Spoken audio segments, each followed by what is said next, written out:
जय गुरु। आज के इस महापवित्र दिन शुभ ताल नवमी तिथि, जिस दिन में इस युग के पुरुषोत्तम युगावतार परम दयाल श्री ठाकुर अनुकूल चंद्र जी इस धराधाम में अवतीर्ण हुए हैं। मानव को, जीवन को, उन्हीं की सृष्टि मानव जीवन को सुंदर बनाए रखकर जीवन का आनंद का उपभोग करने के लिए उनका जो दया करके आविर्भाव आज ही के दिन सन 1888 ईस्वी में बांग्लादेश के पाबना हिमायतपुर गांव में उनका आज आविर्भाव हुआ था। आज आविर्भाव तिथि है। आज उन्हीं की तिथि में, इस पुण्य तिथि में आज उनको हम लोग स्मरण कर रहे हैं। स्मरण तो ऐसे ही प्रतिदिन करते हैं, मगर आज के दिन विशेष रूप से हम लोग विशेष आनंद का उपभोग कर रहे हैं। हम जानते हैं ईश्वर सर्वशक्तिमान है। हर व्यक्ति जन्म लेते ही ये जान जाता है कि एकमात्र ईश्वर सर्वशक्तिमान है और वही हमारे जीवन का विपत्ति, आपत्ति, दुर्योग सबसे रक्षा करके जीवन को सुंदरता में परिणत करने का रास्ता दिखाते हैं। वही ईश्वर के पास सानिध्य में हम लोग जाते हैं, उनसे आशीर्वाद पाना चाहते हैं। इसी उद्देश्य से हम उस ईश्वर के साथ युक्त होते हैं। वही ईश्वर सर्वशक्तिमान हम मानते हैं। कोई उन्हें ईश्वर कहते हैं, कोई अल्लाह, कोई खुदा, कोई प्रॉफेट, कोई पैगंबर, विभिन्न नाम से उनको हम जानते हैं। कोई गॉड। आज वही ईश्वर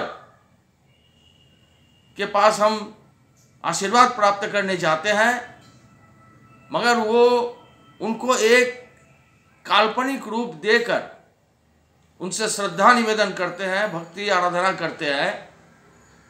मगर हमने जो हमारा मन की इच्छा से उनके पास गए, मगर उन्होंने हमको आशीर्वाद दिया कि नहीं दिया, ये जानकारी नहीं हो पाता है, क्योंकि उनको जीवंत रूप में हम लोग पाना नहीं चाहते। जीवंत रूप में वो हमको हम साथ लेकर नहीं चलते हैं। कारण यही है, जीवंत रूप में होने से वो हमको दिशा निर्देश करते हैं, प्रैक्टिकली हमारे सामने उपस्थित रहते हैं, हमको विभिन्न कर्मों में निर्देश करते हैं। और जो कर्म करने की इच्छा शक्ति हमारे अंदर नहीं होने की वजह से, हमारे अंदर वृत्ति प्रवृत्ति से घिरे हुए रहने की जीवन काल की वजह से उनको जीवंत रूप में पाना कठिन समझते हैं। इसीलिए वही ईश्वर, वही अल्लाह, वही खुदा, वही प्रॉफेट, वही पैगंबर प्रत्येक युग में इस धराधाम में आगमन होते हैं, मनुष्य रूप धारण करके। जिस रूप का सृष्टि उन्होंने स्वयं ये मनुष्य को किया, उसी शारीरिक संरचना में वो प्रत्येक युग में उनका आगमन होता है। कभी उनको हम राम, कभी कृष्ण, कभी बुद्ध, कभी जीसस, कभी हजरत मोहम्मद, कभी चैतन्य महाप्रभु, कभी रामकृष्ण परमहंसदेव। आज इस कलियुग, ये कलियुग हम लोग कहते हैं, मगर कलियुग है क्या? और ये कलियुग बोलते ही हमारे अंदर एक भय की सृष्टि होती है, डर। जैसे सत्ययुग, त्रेता युग, द्वापर युग, ये नाम लेते हुए हमको भय नहीं आता, भय का कोई सृष्टि नहीं होता। मगर कलियुग जैसा ऐसा युग जो एक भय का कारण समझा जा रहा है, अंदर से एक जागरण होता है। तो कलियुग है क्या? कोई नहीं जानता, मगर कलियुग कहता है। हमें यह लगता है ये कलियुग मतलब जिस युग में प्रत्येक घर में, प्रत्येक मनुष्य के अंदर उस विध्वंसकारी कैरेक्टर, वो रावण, वो कंस का कैरेक्टर प्रत्येक मनुष्य के अंदर जागृत हो गया। इसीलिए प्रत्येक घर में रावण और कंस रूप जैसा पैदा हो गया, जिसकी वजह से हमारे जीवन में विपत्ति आपत्ति दुर्योग आने से हमें उनके साथ युद्ध करने की क्षमता या इच्छा शक्ति का जागरण नहीं होता। इसीलिए वह उनको प्रत्येक युग में आना पड़ता है और विभिन्न नाम से उनको हम पाते हैं। प्रत्येक युग में इसलिए आना पड़ता है कि युगों के अनुसार जब वो आते हैं, आने के बाद वो सारी चीजें हमको दे के जाते हैं। हम लोग दे जाने के बाद उसको हम अनुसरण करते करते समाज के बहुत विभिन्न लोग जो अपना स्वार्थ प्रतिष्ठा के उद्देश्य से उनका विश्लेषण करते हैं, समाज के मनुष्य के अंदर जो अपने स्वार्थ प्रतिष्ठा को जागृत करने की इच्छा को परिपूर्ण करता है। इसीलिए व्यक्ति स्वार्थ प्रतिष्ठा, इष्ट भगवान का स्वार्थ प्रतिष्ठा पूर्ण नहीं होता और धीरे धीरे धीरे धीरे धर्म की व्याख्या गलत दिशा में चला जाता है, जिसकी वजह से हमारी धारणाएं, हमारी सोच, हमारी कर्म परिवर्तन हो जाता है और धर्म में ग्लानि इसी को कहा जाता है। जब धर्म के ग्लानि चरम सीमा में होता है तभी पुरुषोत्तम का आगमन होता है।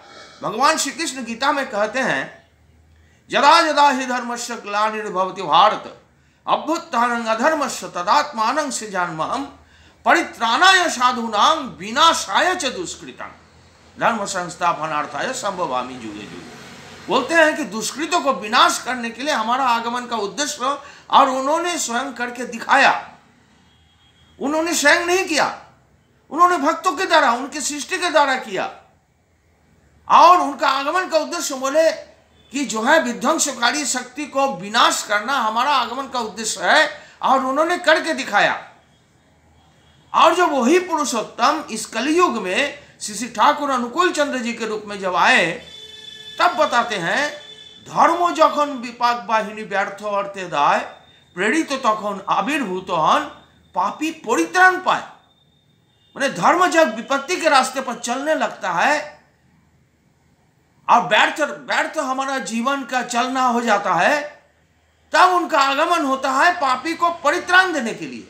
अब वही देखिए, भगवान श्री कृष्ण ईश्वर का मानवीय रूप पुरुषोत्तम के रूप में भगवान श्री कृष्ण के रूप में आके बोलते हैं विध्वंसकारी पापियों को ध्वंस करने का उनकी इच्छा।